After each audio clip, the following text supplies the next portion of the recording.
అహంకారం ఎంత ఎత్తుకెళ్లినా భక్తి ముందు అది కరిగిపోవాల్సిందే. అసురరాజు హిరణ్యకశిపుడు ప్రపంచాన్ని జయించాడు, కాని తన స్వంత కొడుకు హృదయాన్ని జయించలేకపోయాడు. చిన్న వయసులోనే అచంచల భక్తితో ఓం నమో నారాయణాయ అంటూ నిలిచిన మహాభక్తుడు ప్రహ్లాదుడు. విషమిచ్చినా, పర్వతంపై నుండి తోసినా, ఏనుగులతో తొక్కించినా ప్రతి క్షణమతన్ని కాపాడింది అతని విశ్వాసం.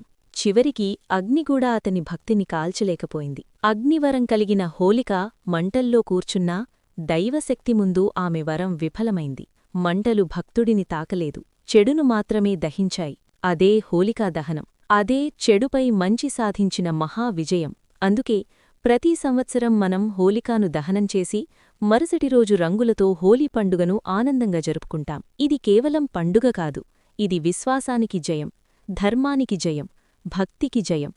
చెడు ఎంత బలంగా కనిపించినా నిజమైన భక్తి ముందు అది నిలవదు. అందరికీ హ్యాపీ హోలీ.